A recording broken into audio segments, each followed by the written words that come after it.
مجيد আল্লাহ তাবারক ওয়া তাআলার দরবারে লাখ কোটি শুকর আদায় করছি যে রব্বুল আলামিন আমাদেরকে মাহে রজবের দ্বিতীয় জুমাতে যথাসময়ে মসজিদে আসার বসার তৌফিক দান করেছেন, সেজন্য সকলে করছি আলহামদুলিল্লাহ। আল্লাহ তাবারক ওয়া তাআলা আমাদেরকে অত্যন্ত স্নেহ করে, মায়া করে, মহব্বত করে তৈরি করেছেন। সুবহানাল্লাহ। আমাদের পূর্বে এই পৃথিবীতে অনেক জাতি অতিক্রান্ত হয়েছে, এই পৃথিবীতে অনেক জাতি আসছে। ঠিক আমাদের পূর্ববর্তী জাতির নাম হলো জিন জাতি, তারাও এই পৃথিবীতে বসবাস করত। তার পূর্ব এবং জিন জাতির সাথে বিভিন্ন রকমের প্রজাতি এই পৃথিবীতে ছিল। আল্লাহ পাক রব্বুল আলামিন আমাদেরকে দয়া করে, মেহেরবানি করে আল্লাহর প্রতিনিধি হিসাবে পৃথিবীতে পাঠাইছেন। কোন কোন মুফাসসিরিনে কেরাম বলছেন জিনদের প্রতিনিধি।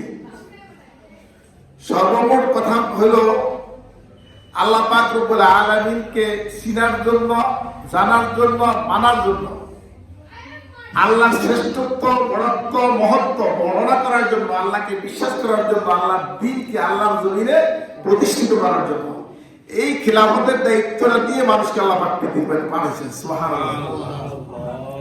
আল্লাহ পাক রব্বুল আলামিন আমাদেরকে পৃথিবীতে পাঠাইছেন, আমাদের জন্য অসংখ্য অগণিত নিয়ামত তিনি তৈরি করেছেন।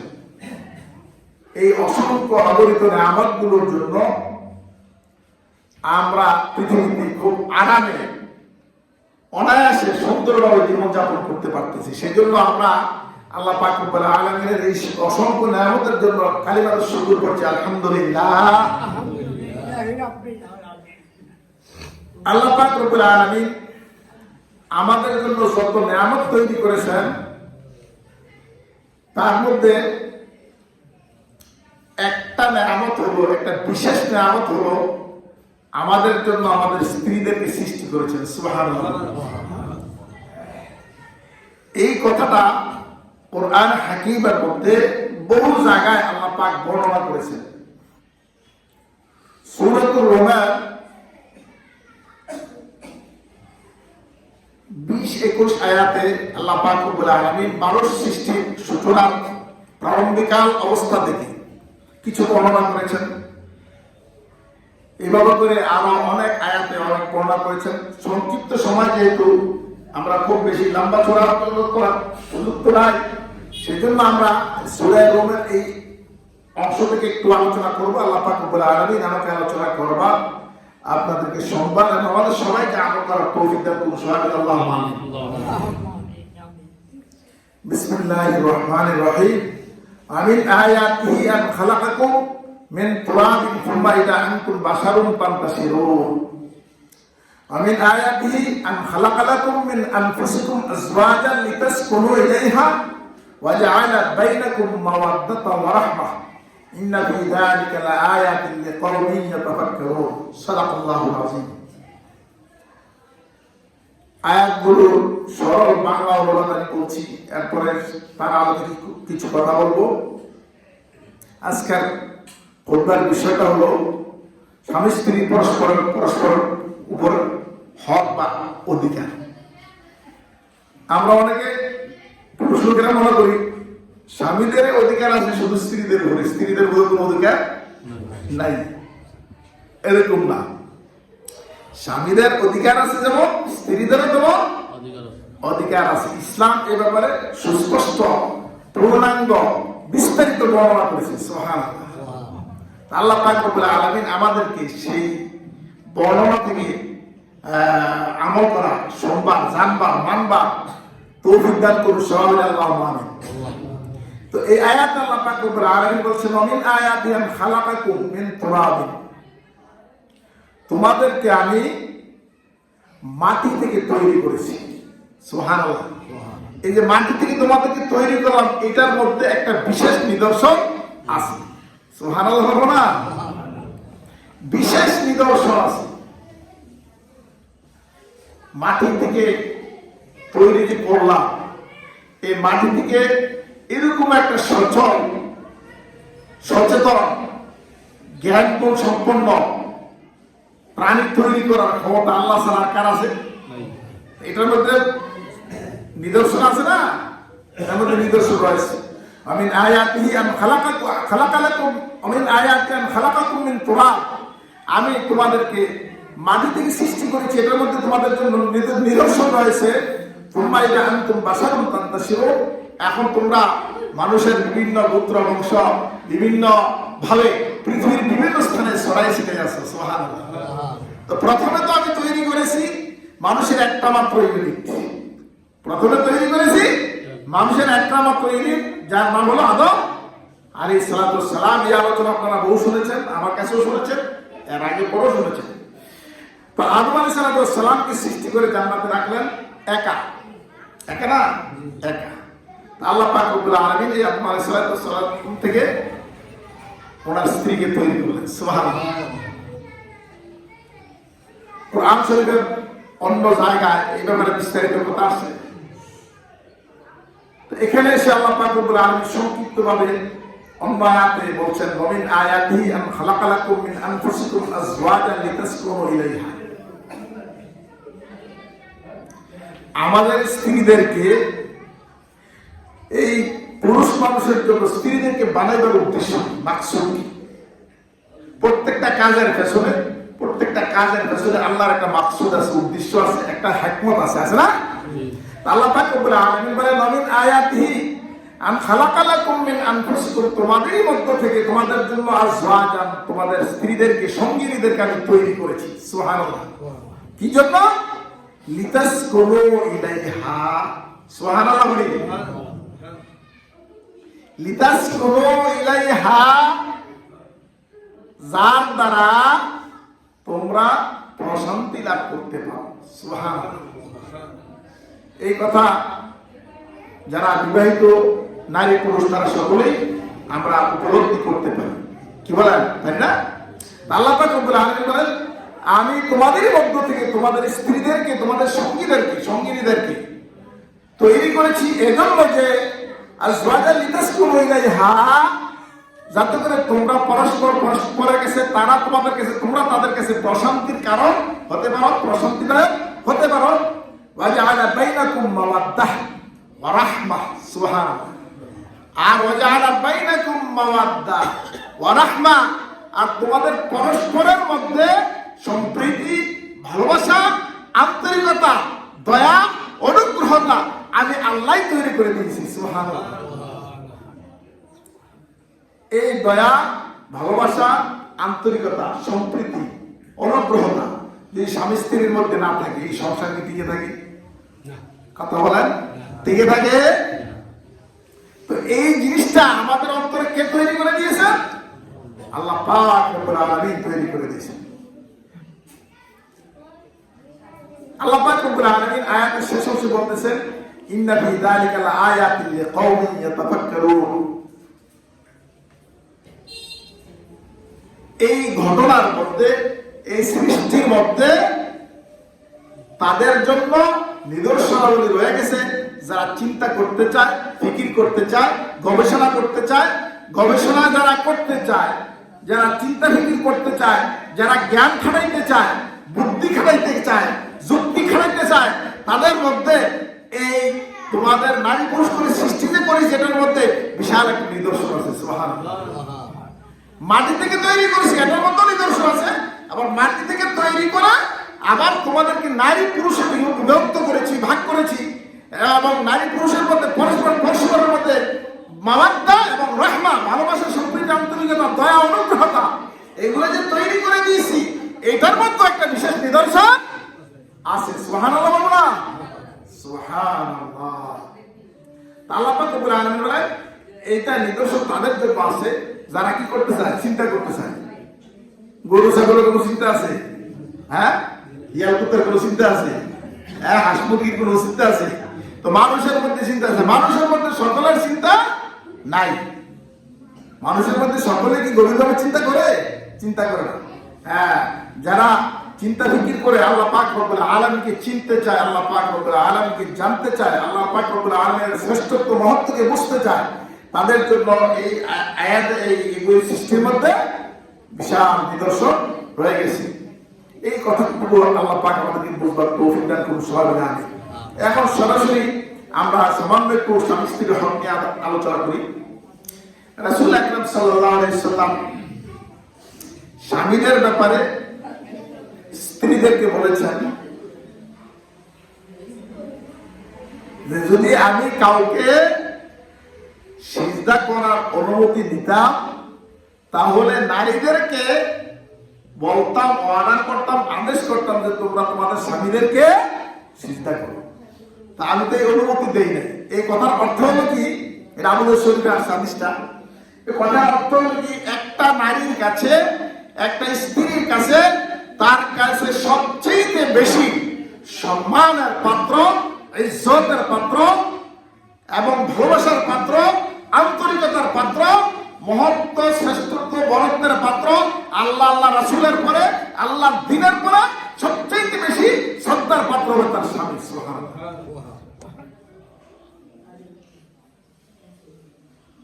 আচ্ছা, যদি রাসূল আকরাম সাল্লাল্লাহু আলাইহি সাল্লাম যেমনটা বলেছেন, বর্তমান পৃথিবীর এই পরিবারগুলোর মধ্যে যদি নারীরা রাসূল আকরাম সাল্লাল্লাহু আলাইহি সাল্লামের এই একটা মাত্র উপদেশকে মেনে চলে, তাইলে ওই পরিবারে আর কোনো অশান্তি আসবে? কথা বলেন, আসবে? আসবে না। এখন কথা হলো, শুধু কি স্বামীর জন্যই সম্মান আর স্ত্রীর জন্য কোনো কিছু নাই? আছে। সুবহানাল্লাহ, স্ত্রীর জন্য আছে। রাসূল আকরাম সাল্লাল্লাহু আলাইহি ওয়াসাল্লাম বলেন, তোমার সাধ্য অনুযায়ী তুমি যা খাইবা তোমার স্ত্রীকে তা খাইতে দিবা। সুবহানাল্লাহ বলেন। তোমার সাধ্য অনুযায়ী তুমি যে ধরনের লেবাস পরবা, যে ধরনের পোশাক পরবা, যেই মানের পোশাক পরবা, তোমার স্ত্রীকে সেই মানের পোশাক দিবা। যেটাকে আমরা বর্তমানে ভরণ পোষণ বলি। কি বলি? ভরণ পোষণ বলি। স্ত্রীর ভরণ পোষণের দায়িত্ব কার? স্বামী। শুধু এটাই নয়, রাসূল আকরাম সাল্লাল্লাহু আলাইহি সাল্লাম বলেছেন, তোমরা যখন তোমাদের স্ত্রীদের কাছে যাইবা ভালো করে মেসওয়াক করবা। সুবহানাল্লাহ। তোমরা সুগন্ধি ব্যবহার করবা, ভালো পোশাকে সুসজ্জিত হয়ে স্ত্রীদের সামনে নিজেকে পেশ করবা। সুবহানাল্লাহ। শুধু এই কথা পুরুষের জন্যই বলা হয় নাই, নারীদেরকে এমন ওয়াদা রাসূল আকরাম সাল্লাল্লাহু আলাইহি সাল্লাম দিয়েছেন। সুবহানাল্লাহ। তোমাদের স্বামীদের সামনে যখন তোমরা নিজেদেরকে উপস্থাপন করবা, তোমরা সুগন্ধি ব্যবহার করবা, ভালো পোশাকে সুসজ্জিত হয়ে তাদের সামনে যাইবা, দাঁত আমরা যেটা ব্রাশ বলি মেসওয়াক, তোমরা কি করবা? মেসওয়াক করবা। এভাবে করে রাসূল আকরাম সাল্লাল্লাহু আলাইহি সাল্লাম স্বামী এবং স্ত্রী পরস্পরের মধ্যে যাতে করে আন্তরিকতা বৃদ্ধি পায়, আল্লাহ পাক রব্বুল আলামিন যে আন্তরিকতা দিয়েছেন সেটা যেন আরো বৃদ্ধি পায়, সে যেন অক্ষুণ্ণ থাকে, অটুট থাকে, সেজন্য স্বামীকে যেমন অর্ডার দিয়েছেন, স্ত্রীকেও কি করছেন? অর্ডার দিয়েছেন। সুবহানাল্লাহ। সে ব্যাপারে আমাদেরকে সচেতন হইতে হবে কি না বলেন? কথা বলেন, সে ব্যাপারে আমরা কি সচেতন হবো ইনশাআল্লাহ? আল্লাহ পাক রব্বুল আলামিন আমাদেরকে সচেতন হওয়ার তৌফিক দান করুন সবাই মিলে। আমিন।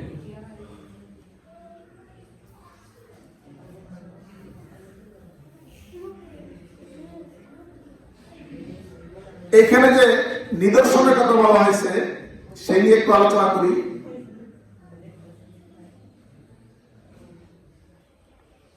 যদি নারীদেরকে তৈরি করা না হতো, আদম আলাইহিস সালাম থেকে আজ পর্যন্ত যে মানুষগুলো আমরা আসছি, এগুলোকে আসা সম্ভব ছিল? সম্ভব ছিল না। এটার মধ্যে বিশাল একটা নিদর্শন আছে। কোরআন শরীফের অন্য আয়াত আছে, মিন কুল্লি শাইইন খালাকনা যাওজাইনি লাআল্লাকুম তাযাক্কারুন। শুধু মানুষের মধ্যেই যে নারী পুরুষ আছে তা না, মানুষের মধ্যেই যে নারী পুরুষ আছে তা না। আল্লাহ পাক রব্বুল আলামিন বলেন, মিন কুল্লি শাইইন খালাকনা যাওজাইনি লাআল্লাকুম তাযাক্কারুন। সমস্ত বস্তুর মধ্যে আমি নারী পুরুষ করে তৈরি করেছি। সুবহানাল্লাহ। আমরা যে বিদ্যুৎ চালাই, বিদ্যুতের মধ্যে নারী পুরুষ আছে, আওয়াজটা বলেন, আসেনি? হ্যাঁ আছে। সুবহানাল্লাহ। শুধু পজিটিভ দিয়ে লাইট জ্বলবে, শুধু নেগেটিভ দিয়ে লাইট জ্বলবে, ফ্যান চলবে না? চলবে না। পজিটিভ নেগেটিভ একসাথে হইয়া যখন বিবাহ সাথী পড়াইয়া দিবে তখন সুন্দর সার্ভিস দিবে। সুবহানাল্লাহ। এই যে মাইকের সুন্দর আওয়াজ আপনারা শুনতেছেন, পজিটিভ নেগেটিভকে মাইক্রোফোনের মাধ্যমে, মেশিনের মাধ্যমে সুন্দর করে একটা বিবাহের ব্যবস্থা করে দিছে। সুবহানাল্লাহ। এখন বিবাহের ব্যবস্থা করে দিছে, সুন্দর ভাবে সার্ভিস দিতেছে, মাইক সুন্দর সার্ভিস দিতেছে, লাইট সুন্দর সার্ভিস দিতেছে। এটার দ্বারা কি বোঝা গেল? অপ্রত্যাশিত মাঝখানে লাগলে হবে না, প্রত্যাশিত ভাবে, সুন্দর ভাবে, সিস্টেমেটিক ভাবে বিবাহ হইতে হবে। সুবহানাল্লাহ। যদি অপ্রত্যাশিত ভাবে নেগেটিভ পজিটিভ মাঝখানে কোথাও লেগে যায়, সেখানে ব্রাস্ট মারবো, সেখানে কি হবে? কারেন্টের মধ্যে নেগেটিভ পজিটিভ যদি এইভাবে লেগে যায়, দুইটা তার একসাথে কি হয়ে যাবে? আগুন লেগে যাবে, ব্রাস্ট মারবে। তাহলে এই নেগেটিভ পজিটিভটাকে প্রসেস করে, পদ্ধতি করে, সিস্টেমেটিক ভাবে যখন তাদের মধ্যে একটা বিবাহ বন্ধন করে দেওয়া হয়েছে, সুন্দরভাবে সার্ভিস দিতেছে। সুবহানাল্লাহ। এই ব্যবস্থা জিন ইনসানের জন্য, এই ব্যবস্থা আর অন্য কোন প্রাণীর জন্য নয়। সেজন্য আল্লাহ পাক রব্বুল আলামিন বলছেন, মিন আয়াতিহি আন খালাকালাকুম মিন আনফুসিকুম আজওয়াজান লিতাসকুনু ইলাইহা। এর মধ্যে বিশাল নিদর্শন রয়ে গেছে যে আমি তোমাদের মধ্য থেকে তোমাদের স্ত্রীদেরকে তৈরি করেছি যাতে করে তোমরা তোমাদের স্ত্রীদের কাছে প্রশান্তি লাভ করতে পারো। এখন বিবাহের বিধানটা আল্লাহ পাক রব্বুল আলামিন দিয়েছেন আবহমান কাল থেকে। সুবহানাল্লাহ। আপনারা যে ঘটনা শুনেছেন, শোনেন নাই? আদম আলাইহিস সালাম, হাওয়া আলাইহিস সালামের বিবাহ স্বয়ং আল্লাহ পাক করেছেন। সুবহানাল্লাহ। আমাদের আদি পিতা আদিমাতার বিবাহ স্বয়ং আল্লাহ পাক রব্বুল আলামিন সম্পন্ন করেছেন। এরপর হাবিল কাবিলের ব্যাপার, তাসলিমার ব্যাপার, এই ঘটনা আপনারা জানেন না? আমিও তো এই পরিচিতি বর্ণনা করেছি। পৃথিবীর প্রথম যে মার্ডার হলো, প্রথম যে খুন হলো, সেটা নারী গঠিত কারণে। সেটা কোন কারণে? নারী গঠিত কারণে। হাবিল আলাইহিস সালামের জন্য নির্ধারিত ছিল তাসলিমা, কিন্তু কাবিল এটা মানতে রাজি হলো না। আল্লাহ পাক রব্বুল আলামিনের কাছে আদম আলাইহিস সালাম জানতে চাইলেন, কাবিল তো এই সিদ্ধান্ত মানতে চায় না, আল্লাহ এখন আমি কি ফয়সালা দিব?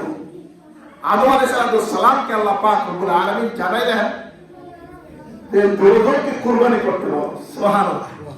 দুজনকে কুরবানি করতে বলো, যার কুরবানি কবুল হবে তাসলিমার সাথে বিয়া তার হবে। কোরআন শরীফের মধ্যে আছে, বিসমিল্লাহির রহমানির রহিম, إذ قربا قربانا فتقبل من أحدهما ولم يتقبل من الآخر। তো আদম আলাইহিস সালামের আমলে কুরবানি দিলে এটা কবুলের নিদর্শন ছিল কি?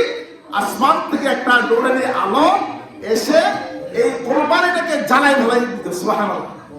এই কুরবানিটাকে নিঃশেষ করে দিত, জ্বালাই দিত। এটা পাওয়া যেত না, কুরবানির এই জন্তুটাকে আর পাওয়া যেত না, এটা জ্বালাই ঢালাই দিত। যখন যখন গরুবাই কি করছে? কোরবানি করেছে। তো একজনের কোরবানি আসমান থেকে এসে নুরানি আলো, আগুন এসে এটা কি করছে? জ্বালাই দিছে। না হাবিল আলাইহিস সালামের কোরবানি। আর কাবিলেরটা আগুন এসে স্পর্শ করে নাই। যখন অবস্থা এই হয়ে গেছে, হাবিল আলাইহিস সালাম তো মানছে, আগেও মানছে, কুরবানি দেওয়ার আগেও মানছে, কুরবানি দেওয়ার পরেও মানছে, কিন্তু মানে নাই একজন, কাবিল। মানে নাই কে? কাবিল। তো কাবিল মানে নাই। এখন মানে না, আসলে কার কথা মানে নাই? কথা বলে, আসলে কার কথা মানে নাই? আদমের না আল্লাহ? হ্যাঁ, তো আল্লাহর কথা যে না মানে সে কি ফরমাবর্তন না নাফরমান? নাফরমান। আদম আলাইহিস সালাম বলেন যে আমি তো তোমার ফরমাবর্তনই করতে পারবো না, আল্লাহ পাক আমাকে যে নির্দেশ দিয়েছে আমাকে সেই নির্দেশ অনুযায়ী কি করতে হবে? কাজ করতে হবে। কিন্তু কাবিল কোনো অবস্থাতে মানতে পারবো না। কাবিল বলল আমি কি করবো? তোমাকে হত্যা করে দেবো। কাকে? হাবিল আলাইহিস সালামকে হত্যা করে ফেলবো। নাউজুবিল্লাহ বলি না। এখন হাবিল আলাইহিস সালাম কাবিলের এই কথার জবাবে বললেন কি, লাইন বাসাত্তা ইলাইয়া ইয়াদাকা লিআকতুলানি মা আনা বিবাসিতিয়া ইলাইকা লিতাকতুলাক ইন্নী আখাফুল্লাহ রাব্বাল আলামিন। সুবহানাল্লাহ। হাবিল আলাইহিস সালাম বললেন, তুমি যদি আমাকে হত্যা করার জন্য তোমার হাতকে বাড়াইয়া দাও, তুমি আমার উপর অস্ত্র ধারণ করো, আমি তোমাকে হত্যা করার জন্য, তোমার সাথে মারামারি করার জন্য আমি আমার হাতকে বাড়াবো না। সুবহানাল্লাহ বলবেন না? কারণ ইন্নী উরিদু আন তাবুআ বিইসমি ওয়া ইসমিকা, আমি চাচ্ছি তোমার গুনাহ আমার গুনাহ তোমার কাঁধে তুমি যাও। ইন্নী উরিদু আন তাবুআ বিইসমি ওয়া ইসমিকা ফাতাকুনা মিন আসহাবিস সাঈর, ফাতাকুনা আসহাবুস সাঈর, যে তুমি জাহান্নামের অধিবাসী হয়ে যাও, এটা আমি চাই। আমি নিজে জাহান্নামের অধিবাসী হতে চাই না। তাহলে এখানে যে জিনিসটা আমরা পাইলাম সেটা হলো বিবাহের ক্ষেত্র কার হুকুম মানতে হবে? আল্লাহর হুকুম মানতে হবে। আদম আলাইহিস সালামের ছেলে হাবিল কাবিল থেকে বিবাহের হুকুম এখন পর্যন্ত আছে কি নাই? আছে। এখন পৃথিবীতে ধর্ম কটা? পৃথিবীতে ধর্ম কটা? অনেক ধর্ম না, কিন্তু আল্লাহর কাছে মনোনীত ধর্ম কটা? সুবহানাল্লাহ, মাশাআল্লাহ, অনেক ভালো বলেছে। আল্লাহর কাছে মনোনীত ধর্ম একটা। আদম আলাইহিস সালামকে যে ইসলাম দিয়ে আল্লাহ পাক পাঠিয়েছেন, আদম আলাইহিস সালাম থেকে শুরু করে নিয়ে মুহাম্মদ রাসূলুল্লাহ সাল্লাল্লাহু আলাইহি সাল্লাম পর্যন্ত যত নবী রাসূলগণ এসেছেন, সকলের দিন সকলের ধর্ম একটাই ছিল, তা ছিল কি? ইসলাম। তা ছিল কি? ইসলাম। এখন বলবেন হুজুর তাহলে বাকি ধর্মগুলো কোথেকে আসলো? এগুলো হলো বিকৃতি, এগুলো হলো কি? আচ্ছা, বাজারে যদি একটা অরিজিনাল মাল থাকে, এটা ডুপ্লিকেট বাই হয়নি? আওয়াজ দেখো, সরিষার তেল অরিজিনাল আছে, ডুপ্লিকেট বাইরে না? বাজারে মধু অরিজিনাল আছে, ডুপ্লিকেট বাইরে না? বাজারে যে মালটা অরিজিনাল আছে, এটা ডুপ্লিকেটও কি হয়? বাইরে হয়। ঠিক ধর্মের ক্ষেত্রে, দিনের ক্ষেত্রে অরিজিনাল দিন আল্লাহর পক্ষ থেকে আল্লাহর কাছে মনোনীত দিনের নাম হলো ইসলাম। আর এই বাকি যত ধর্ম দেখি আমরা, আসলে দিন ইসলামের ডুপ্লিকেট কপি, আসলে এটা নকল। সেটা তারা যদিও ধর্মের নাম দিয়ে থাকে, আসলে ইসলামকে বিকৃত করে কিছু বাড়াইয়া, কিছু কমাইয়া, কিছু লাগাইয়া, কিছু সারিয়া, হ্যাঁ, এরপরে একটা ধর্ম তারা তৈরি করেছে। আর মূল ইসলামে তারা ঠিক থাকে নাই, এই জন্য তারা তাদের দিনের নাম আলাদা করে দিচ্ছে। নাউজুবিল্লাহ বলে। তবে আল্লাহর কাছে একমাত্র মনোনীত দিন হলো ইন্নাদ-দীন ইনদাল্লাহিল ইসলাম। তো ইসলাম বিবাহ বন্ধনের নারী পুরুষের অধিকার সম্পর্কে সুস্পষ্ট বর্ণনা দিয়েছেন। আমরা ইসলামের বর্ণনাগুলোকে যথাযথভাবে গ্রহণ করে নেই। আল্লাহ পাক রব্বুল আলামিন আমাদের তৌফিক দান করুন। সুবহানাল্লাহ।